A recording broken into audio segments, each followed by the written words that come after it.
Hello there. Thanks so much for listening to the show. We want to hear what you think about Ripple. Please help us out by filling out a short, anonymous survey at ripplepodcast.org/survey. That's ripplepodcast.org/survey.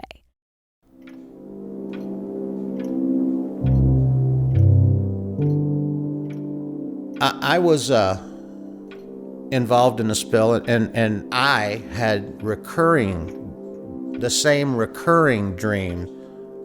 I'd love for you to tell me what the dream is, if you can remember it. Unfortunately, I can, too vividly. My dream really doesn't make sense to me, but I keep having a dream about being in the boat I built in my backyard, being in the oil. I didn't build that boat for 3 years after the spill, but that boat kept sinking in oil, and that would bother me a lot. And do you go under the water and then that's what's... No, I never go under the water. Okay. You just feel you're sinking and then...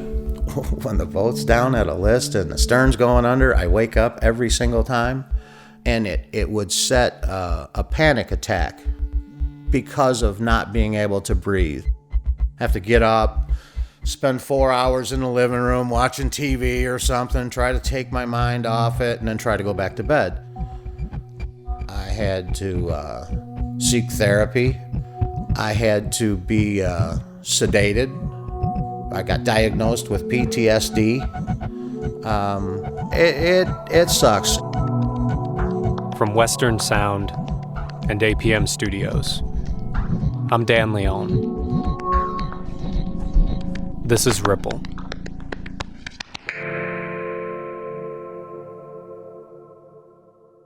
I live in the mountains, but I'd been in the Gulf for so long I forgot how striking the scenery can be. Whoa. Okay, this man genuinely lives on top of a mountain. I was in Tennessee, the last stop before my trip was done. I was searching for the home of a guy named John Moss. I think this is it. Out of all the roughly 5,000 cleanup workers and coastal residents who individually sued BP for their deteriorating health, John Moss is, to the best of my knowledge, the only one who somehow got money out of him. Is this 505? Hey, John. How you doing, man? Fine. You used to live in Louisiana?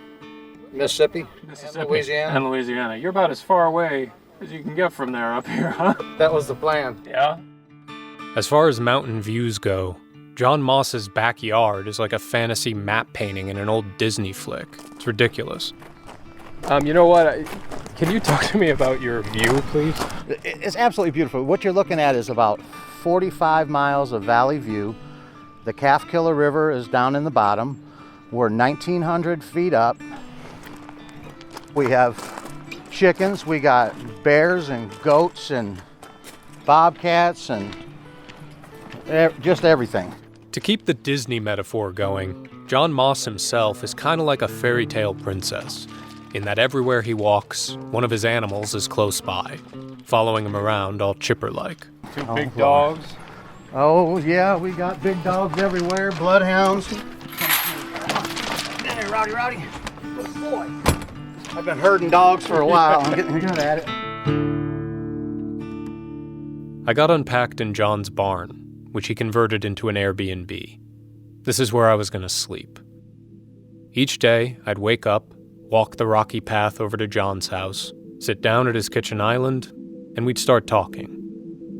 We'd stay in his kitchen past sundown, the conversations lasting right up till midnight. I wound up staying in Tennessee for 3 days.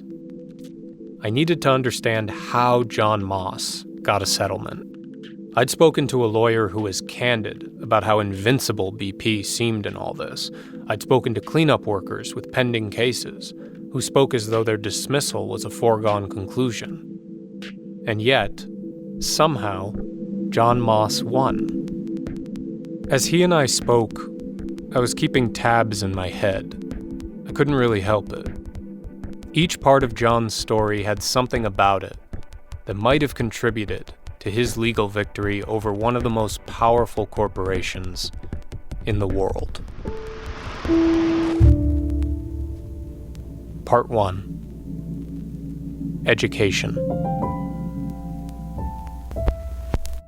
First of all, okay, so we know who your opponent was. We know who BP is. They are a very, very large company with a lot of resources. Who were they going up against in you?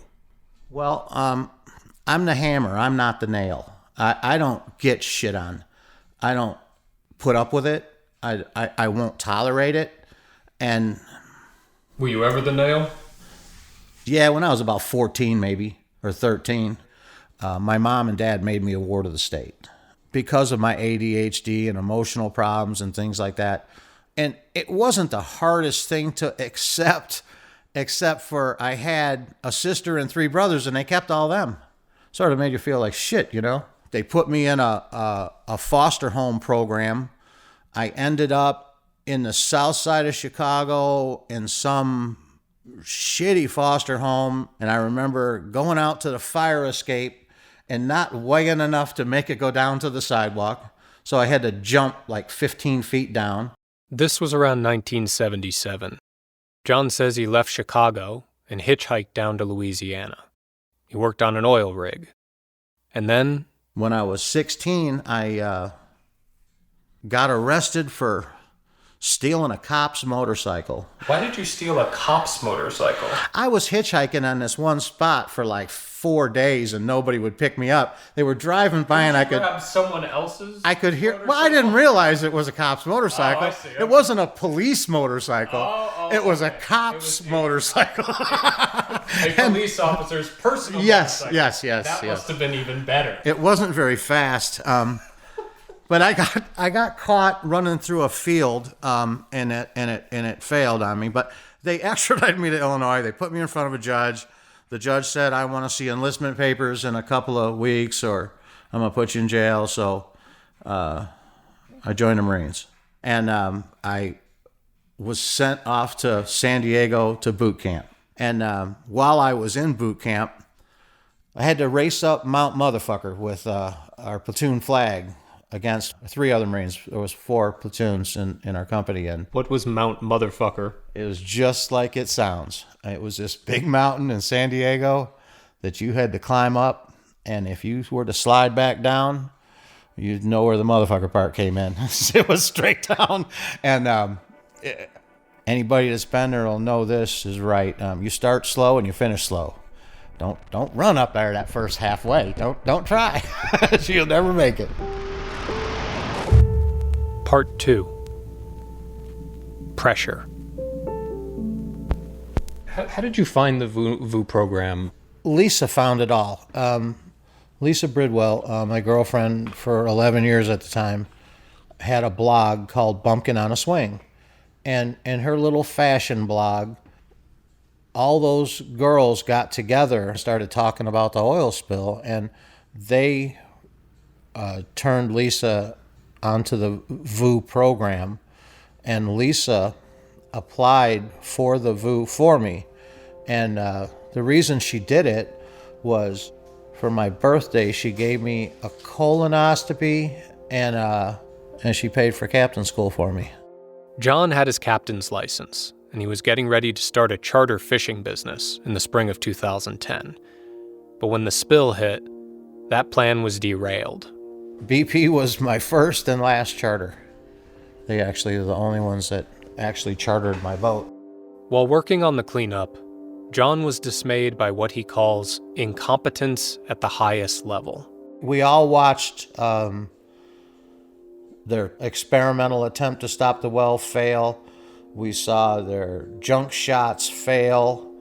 We saw one catastrophe after another. But on the plus side, he was being paid $1,600 a day, more money than he'd ever made in his life. Lisa called me and she said, I can't believe it. They wired, $27,000 into the account. And I said, really? And I went and cashed a check, and took her out and bought her a new car. And she complained that the new car gave her a backache. She went in to the doctor with a backache, and I actually have her day timer here somewhere. The day timer? Is this 2010 or? Yeah, oh yeah, this is June 2010. Okay. Where's July? July 15th. Here it is. There's her first entry.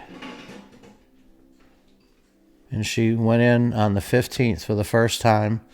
So between here and August 8th, she went to the hospital, was diagnosed with cancer for the first time in her life, and she died on August 8th.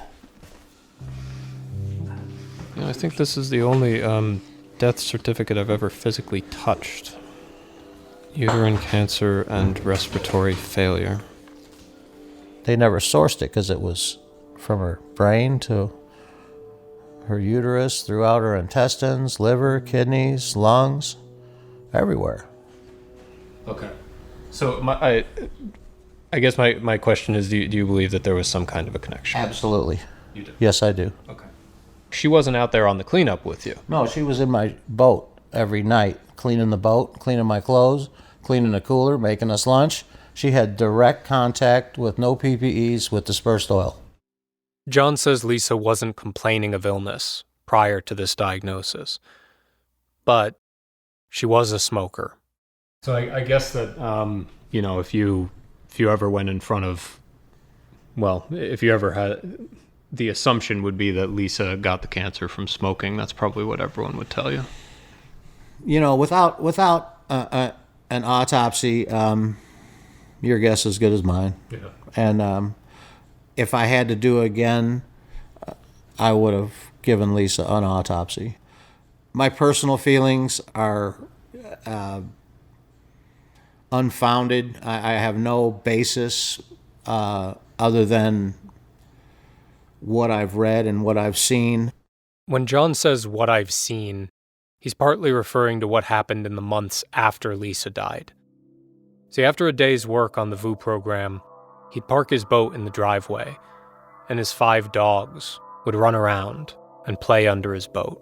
And it started with about 6 months after the spill, a big lab named Ears started having seizures. And I took him to the vet several times in Ocean Springs, and they couldn't really tell me what was wrong with him. And the seizures got so bad, I had to put him down. And he was about 5 years old, 4 years old. And then my American Bulldog, who was just a couple years old at the time, Jibs, he got a giant tumor in his neck, as big as a hard league baseball. And then my 4-year-old Bull Mastiff died. He got a tumor that grew on his spine, and he couldn't walk anymore, and I had to have him put down. And I'm an animal rescue person. I've been dealing with dogs for my whole life, and I've never had a series of bad luck like that with dogs. Never before or never since. With regard to Lisa, I'll just ask it. Do you blame yourself in any way for what happened to her?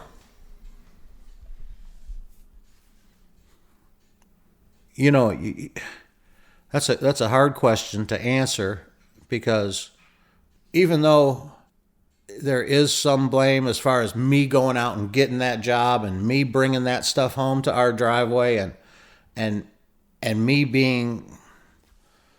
No, I don't blame myself after years of retrospect. I blame the misleading statements by catastrophe mitigation professionals in the spill. I mean, we were lied to.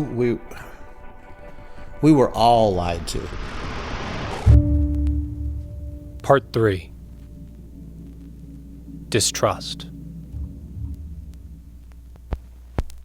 As you're listening to John Moss speak, it might be difficult to tell that he has a lung function 40% of what it should be. He keeps an inhaler in the front pocket of his t-shirt. He's got oxygen tanks he has to bring with him when he goes on trips. John Moss claims that he was sprayed directly from aircraft with Corexit.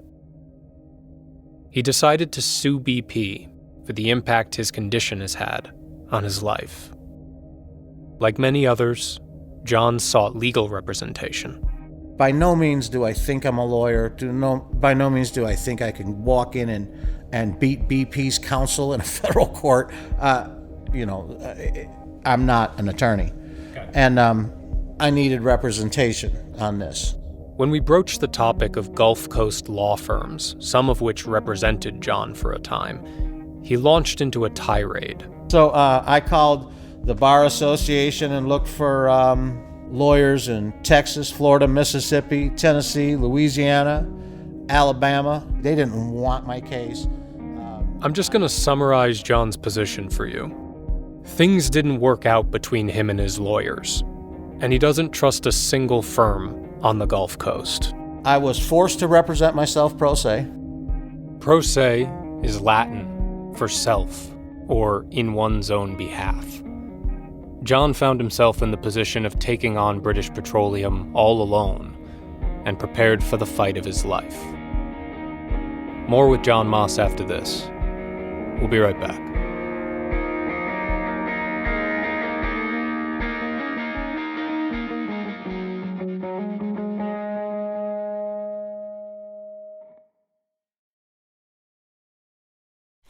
Let's see what we got here. I love to cook. It's one of my great joys. But when I'm working on stories under deadline, I don't have time to cook meals. And Factor is the perfect solution because the food is delicious, it's healthy, and ready to go in just 2 minutes. It's also a fraction of the cost of takeout. You'll have over 35 options to choose from every week, including Calorie Smart, Protein Plus, and Keto. Also, there are more than 60 add-ons to help you stay fueled up and feeling good all day long.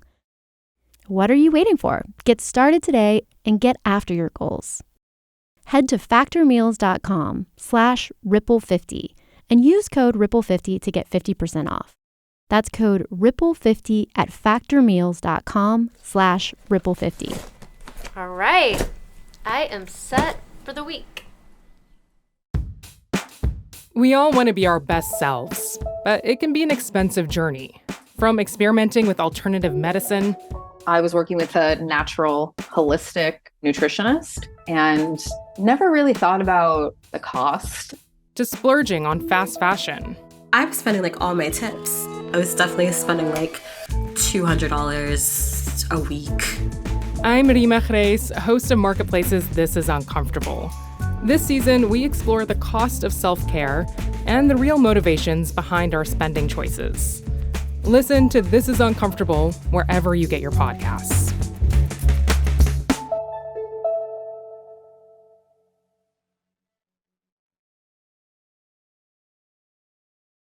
We reached out to BP, requesting comment on some statements made by John Moss in this episode. BP didn't respond. I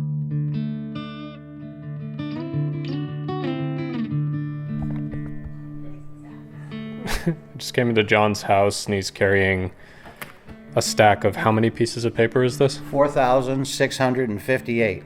Okay. 4,658 pieces of paper. And what is this? This is BP's initial response to the plaintiff in the BELO process. When John says plaintiff, he's referring to himself.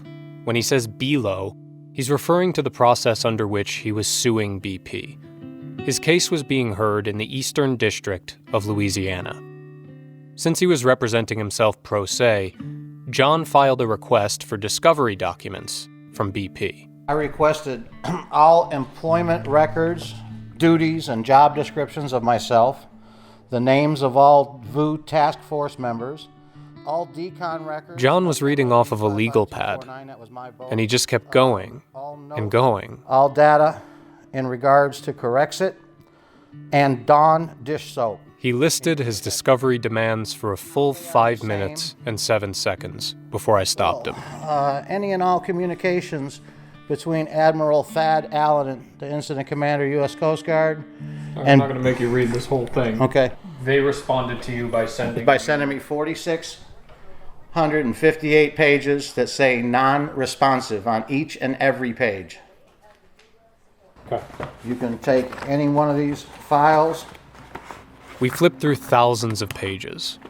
The bottom of each had small text that read, "Confidential, BP, JS Moss." But the content of each page was completely redacted.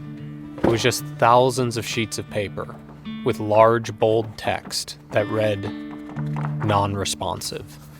They have 4,658 pages of documents pertaining to me, but they would not release any information on any of those documents. They killed a few trees for nothing there, didn't they? That's a shame. If BP's lawyers had intended to discourage John with this move, it backfired. Part 4. Pugilism. They're not the hammer in this. I am. They'll never be the hammer in this. Ever. That didn't scare you. That didn't intimidate. You got to be kidding. Okay. That was a joke. It was. You laughed? I did. Didn't you find it funny? It was funny. For a professional legal firm like that to respond to discovery in such a fashion is insulting. It's belittling. They're trying to intimidate you. They're trying to bury you in paperwork. And the one part that wasn't funny was looking through every page to see if there was something they hid in there. In the entire stack of papers, there was one single document that was not redacted. One fuel receipt for $60 in the Vessel of Opportunity program was in there. And that was intentional by BP. John doesn't believe the inclusion of the fuel receipt was a mistake. He thinks BP wanted him to know for sure that they had information on him, but not let him know what the extent of that information was. John, in contrast, wanted BP to know what he had. We were playing tit for tat. John gestured to another tower of papers on his kitchen island. That's the stack I sent them. Ah, okay. So you sent them your own stack. Oh, I stacked them up. Here's an important thing to know about John Moss. He's a pack rat. You've been interviewing people a long time. I bet you haven't seen anybody with half of this shit. He's a big believer in the philosophy, document everything. I have every check stub. I have every pay stub. I have every medical record. I have everything. He kept a detailed, organized catalog of his time in the VU program, including proofs of purchase for PPE. These are the actual receipts. Oh, you literally have the receipts. Yes, I literally have the receipts. Okay. Every one of them. John sent these things over to BP's attorneys, in part to send the message that he was ready for them. What have your interactions with BP's lawyers been like? Like, what are they like? You know, They're arrogant pricks. Nothing short of arrogant pricks. Everybody thinks these lawyers are brilliant scholars and, they're so smart. They're not. They put their pants on just like we do. They make mistakes just like we do. They have acquired this arrogance because they had just steamrolled 4,500 cases in front of mine. But what they didn't realize is I followed every single one of those cases, and I watched how every single one of those cases failed, and I didn't make the same mistake. Part 5. Outside the box. There's this website called Pacer. It provides public access to electronic court records. John scoured the site for years, studying cases BP had been involved in to try and understand their legal strategies. This might sound crazy, but if you want to seek justice and you really want justice, get off your ass and research your subject. Put in the time. John paid particular attention to a giant class action lawsuit BP faced in the aftermath of the spill, and he noted this dispute between BP and the class action plaintiffs' lawyers over the interpretation of the word manifested. How that word was interpreted had implications over the number of people who would be included in the settlement. And BP's lawyers won that argument. The judge ruled in BP's favor.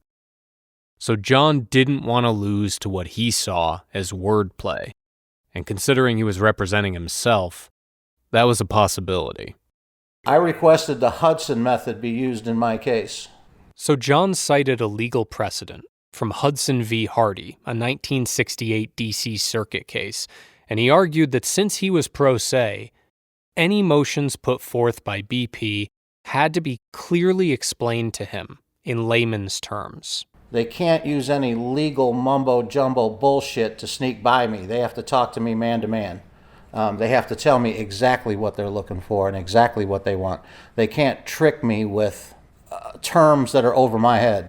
John didn't pretend to be a lawyer. He was pro se, and he wanted the case to proceed on those terms as much as possible, to turn self-representation from a weakness into an advantage. He filed motions against BP for anything that seemed suspect, no matter how slight. This is a page. This is handwritten. Oh yes, all my motions are handwritten. All my everything I do is handwritten. I don't know how to electronically file anything. I have a flip phone. That was the moment I realized that the stack of notepads in front of me with scratchy handwriting were full of John's legal motions. I went through thousands of pens. Sorry to derail you, but did all these, this is like 40 pages of handwritten. It is a 40-page handwritten complaint to the Bar Association. Did anyone ever complain about you using handwritten notes? Was this ever brought up? As a matter of fact, to the contrary. Okay. The clerks of court, who you would expect to be offended the most, were the most supportive of me of anybody. So, I just kept plowing on and plowing on and plowing on. And I went through so many ink pens.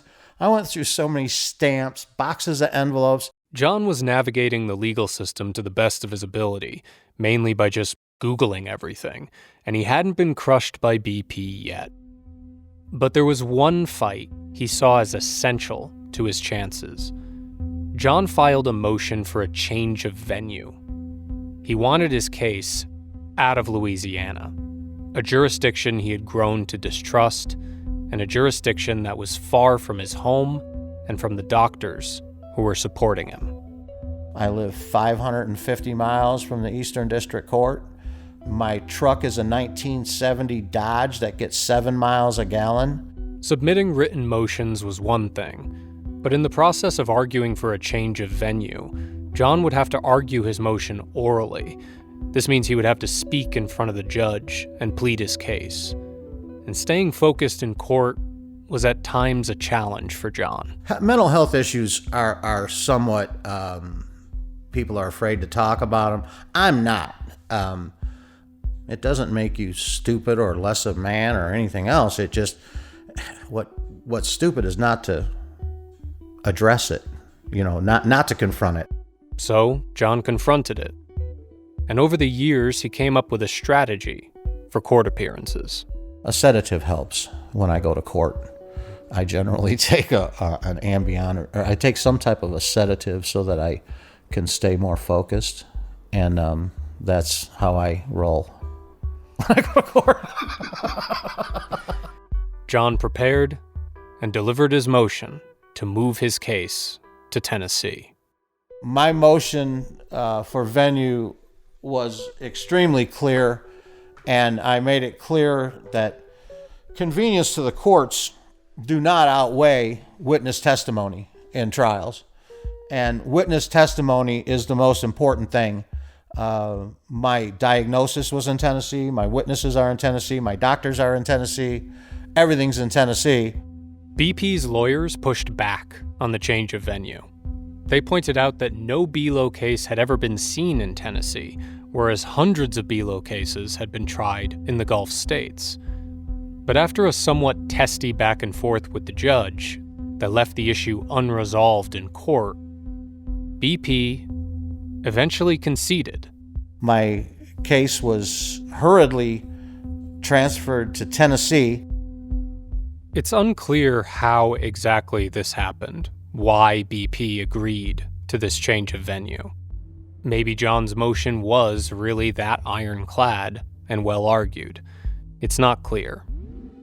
But regardless of the why, John took this as a victory for him.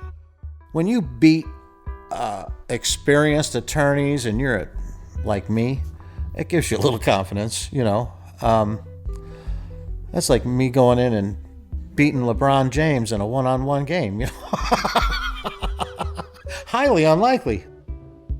We're going to take a break. And after that, the case continues. We'll be right back. I want to tell you about another podcast to check out called Drilled. Drilled is a true crime podcast about climate change that's hosted by award-winning investigative journalist Amy Westervelt and reported by a team of climate journalists. The podcast investigates the various obstacles that have kept the world from responding to climate change. You can listen now to the latest episodes of Drilled wherever you get your podcasts. Let's see what we got here. I love to cook. It's one of my great joys. But when I'm working on stories under deadline, I don't have time to cook meals. And Factor is the perfect solution because the food is delicious, it's healthy, and ready to go in just 2 minutes. It's also a fraction of the cost of takeout. You'll have over 35 options to choose from every week, including Calorie Smart, Protein Plus, and Keto. Also, there are more than 60 add-ons to help you stay fueled up and feeling good all day long. What are you waiting for? Get started today and get after your goals. Head to factormeals.com/ripple50 and use code ripple50 to get 50% off. That's code ripple50 at factormeals.com/ripple50. All right, I am set for the week.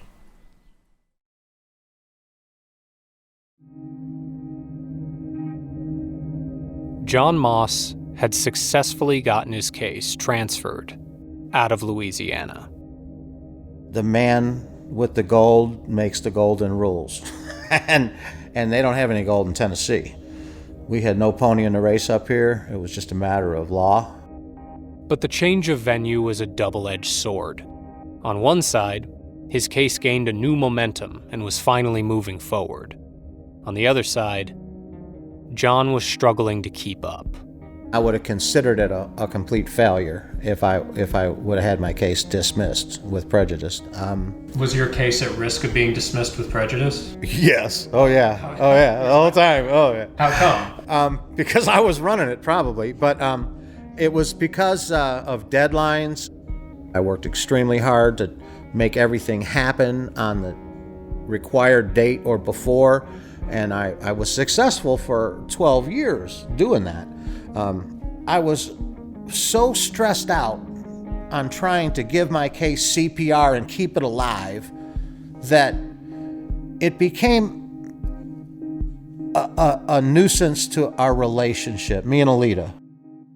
When we were first making contact with John Moss, we were speaking to him through the email address of his wife, Alita. John doesn't have an email address. He's got an analog approach to communication. John's lawsuit had stretched on for years, and for many of those years, Alita had been along for the ride. Part 6. Trust. I'm sure I'm a hard guy to live with, but in a stressful situation, I've got to be much harder. I took a room and I turned it into an office. I appointed Alita as my secretary. She was running to the post office and mailing things and doing the printer, and she has a smartphone. She handled all the emails and texts. A decade of John's rabble-rousing had taken its toll on both of them. I wasn't going to let my relationship with Alita go south over this case. BP already took so much from me, they ain't taking that too. Alita and John agreed that John needed help getting the case over the finish line.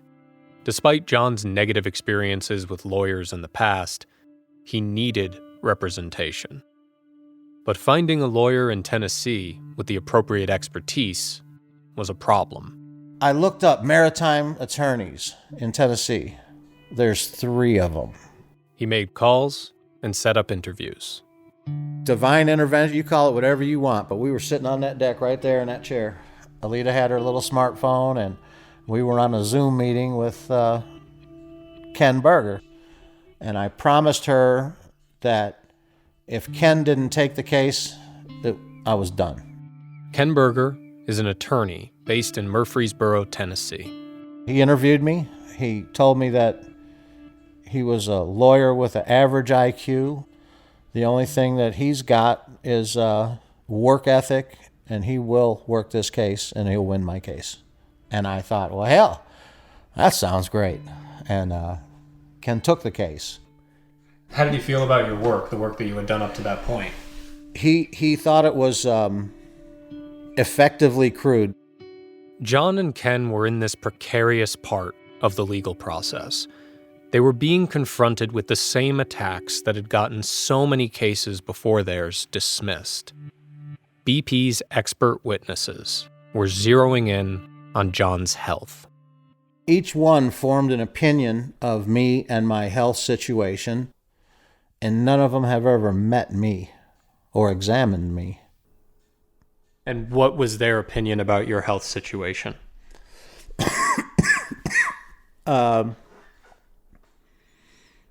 They blamed everything but Corexit. BP questioned whether John's asthma was caused by him being overweight. John was obligated to demonstrate the specific causation of his condition, same as all the other plaintiffs. And although John's doctor gave a deposition saying the most probable cause was chemical exposure, BP's experts were saying that John didn't have enough to prove the link.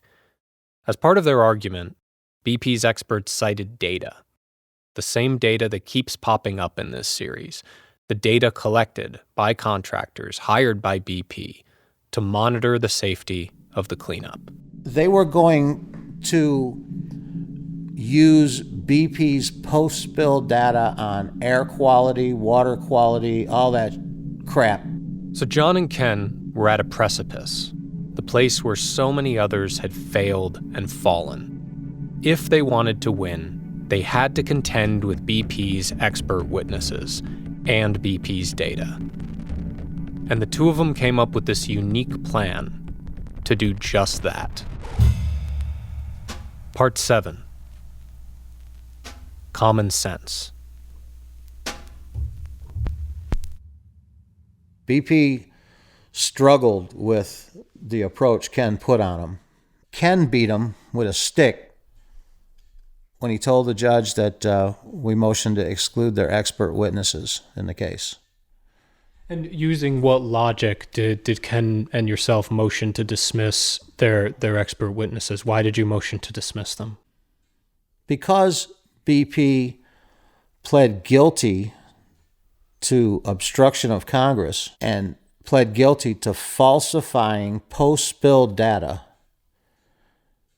that their expert witnesses who relied on BP's data to form their opinion,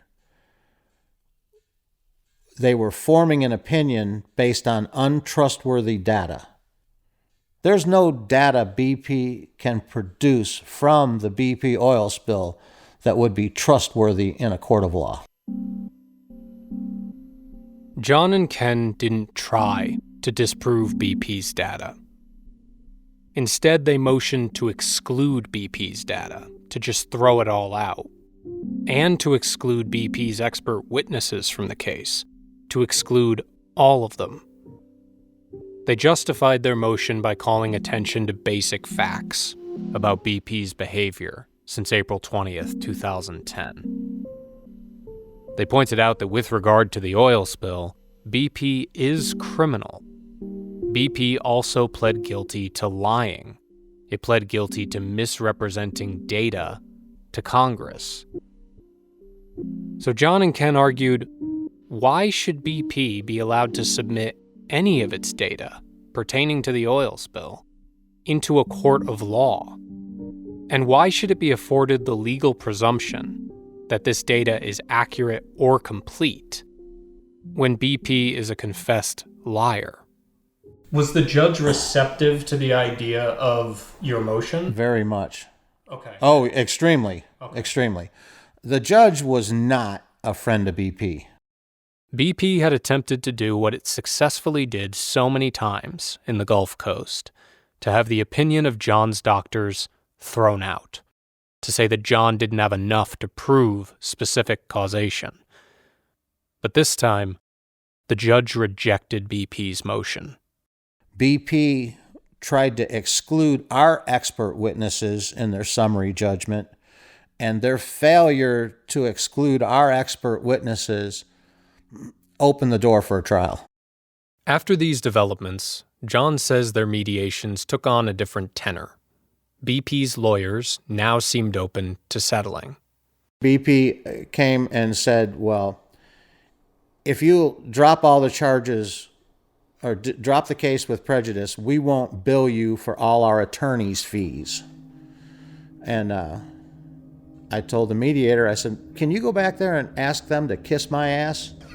And I said, well, tell them all to get fucked. I'm going to go home and feed my chickens. And I got up and left. In their final mediation, it all came to a head. I cussed them out because they told me any money over a certain figure had to be approved by London. And they did that about 1 o'clock-ish, you know. And at 4 o'clock, they came back and told me they had it approved. When John says BP's lawyers got the figure approved, that was the amount of money he had agreed to settle for. He won. After years and years of fighting, he got a settlement out of this giant corporation. I told them from the beginning I was going to kick their ass, and at the end I did just that. John Moss oscillates between bravado and humility, between self-aggrandizement and self-deprecation. But he's under no illusions about the last condition that almost certainly contributed to his success. Part 8. Luck. I'm wondering how much of your victory you attribute to not being in Louisiana or Mississippi. How critical was that change of venue? I would have fallen like the rest if I'd have stayed down there. The only thing that saved me, the Middle District of Tennessee, Judge Waverly Crenshaw. As far as personally where I am and how things are, well, you're staying in my Airbnb on top of a mountain overlooking 50 miles of valley, and you can't see a house from my house, can you? It's wonderful. I'm in heaven on earth. I live in a place people dream about, and people come to my house to go on vacation. I lost Lisa, but I found Alita. John had laid a framed portrait of Lisa against the couch in his living room. I brought a picture of Lisa out and sat it down, just looking at it now. She was as sweet as could be, and I had that picture out in the she shed collecting dust. And you don't hang a picture of your ex on the wall in your home. But Alita is so cool. She saw that picture out in the she shed, and she cleaned it up, brought it in, and hung it on the wall. So life is good. My dogs are healthy. I do animal rescue on a daily basis up here. I've always helped people and helped animals, and I believe in karma. And I'm one of those guys that believe when you die, you go to the Rainbow Bridge, and every animal you met in your life decides your fate. I got it made. Life's good. That night, I thought I maybe sensed closure in John. All right, where are we walking into right We're now? going What am I into looking at? to the main part of the barn. The next morning, right before I left John's place in Tennessee, I just wanted to check a quick thing. In our conversation, he said he had 50,000 more documents in a filing cabinet in his barn. I just wanted to see if that was true. And there's 50,000 pages of documents. It just goes on and on and on and on. Come on, baby. Jam me up, huh? One of the filing cabinet drawers was stuck and wouldn't open. John got angry.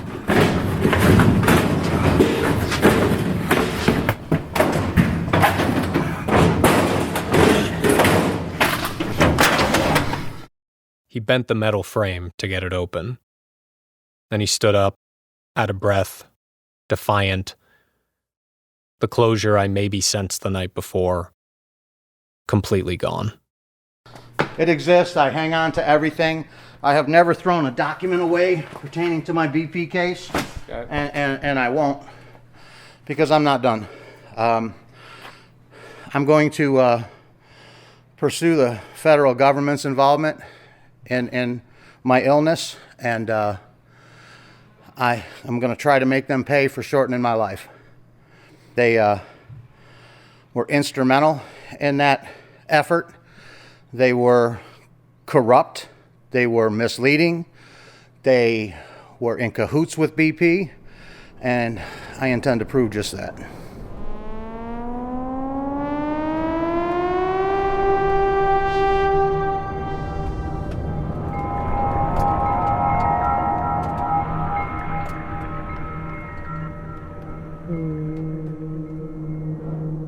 My wife has this ritual when she can't sleep. She pats her chest, deep breathes. When she exhales, she hums a syllable in as low a register as she can. It's called VOO breathing. Saying VOO out loud is meant to resonate in your body and calm you down. Before I left for the Gulf, hearing her make that sound would calm me down too. When I got back from my trip, it didn't anymore.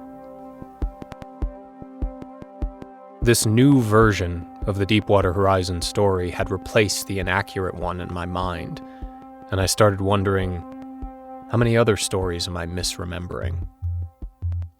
The ending of this version of the Deepwater Horizon story wasn't really up to me.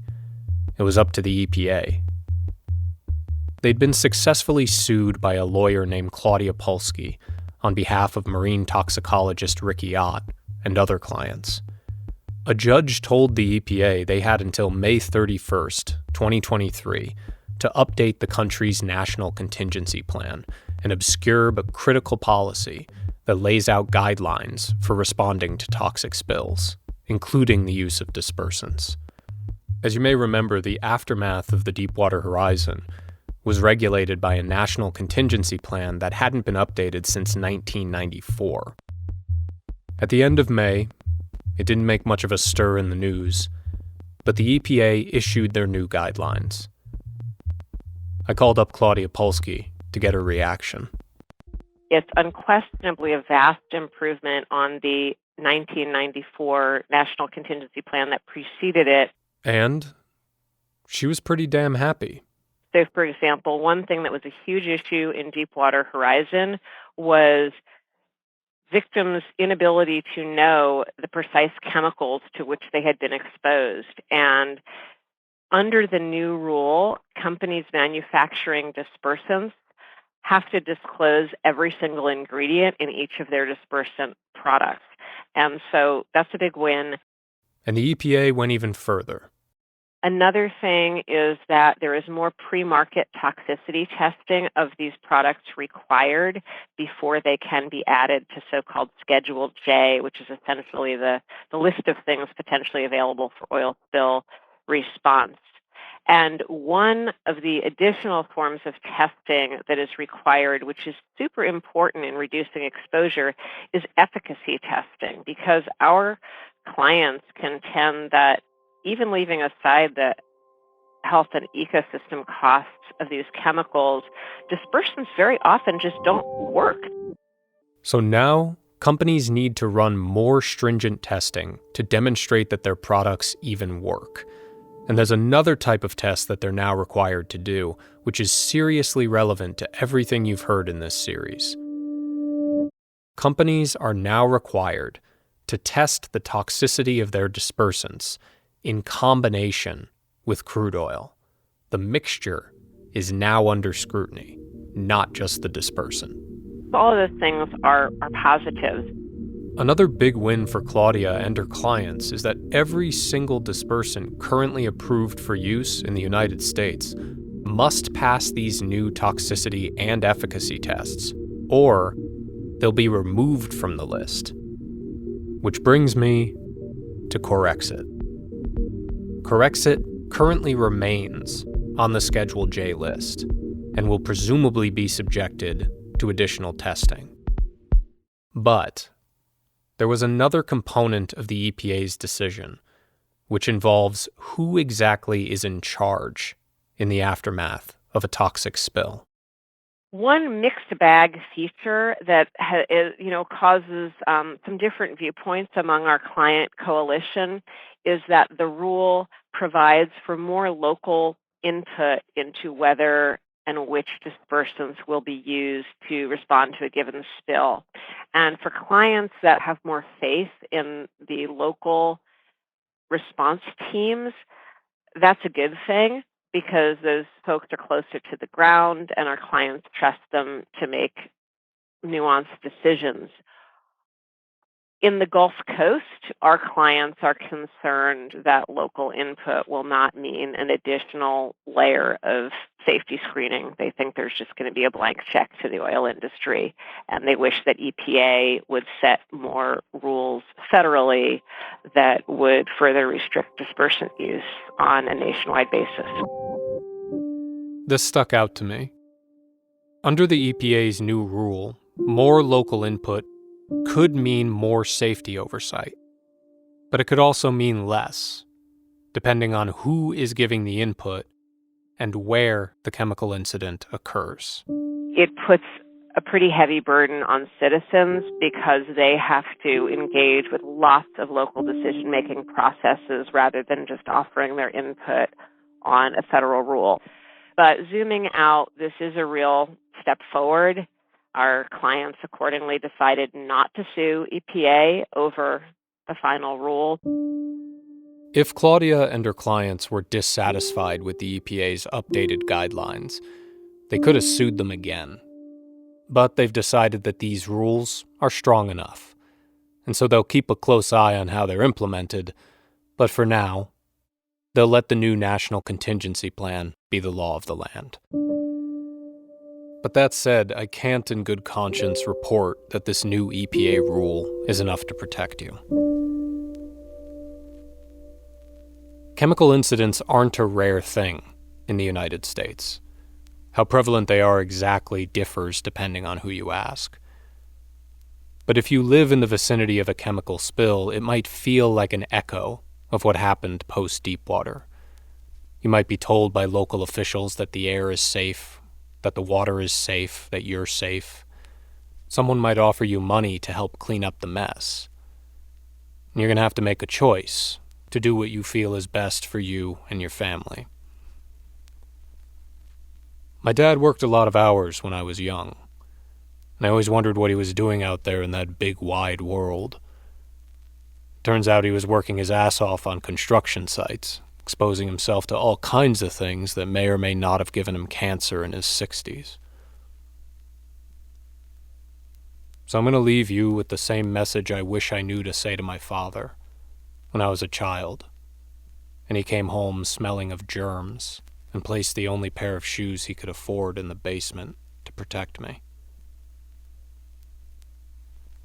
Take care of yourself.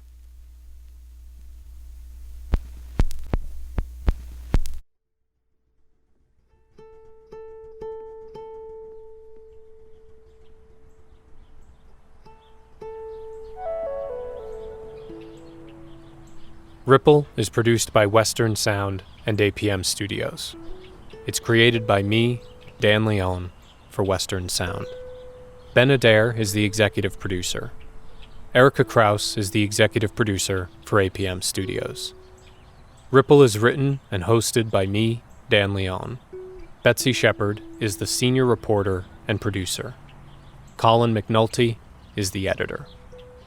Original music is composed by me, sound design by me and Alex McGinnis. Alex mixed and mastered the show. Sarah Deely and Stella Hartman are the associate producers. Research and fact-checking by Savannah Wright, with additional fact-checking by Betsy Shepard.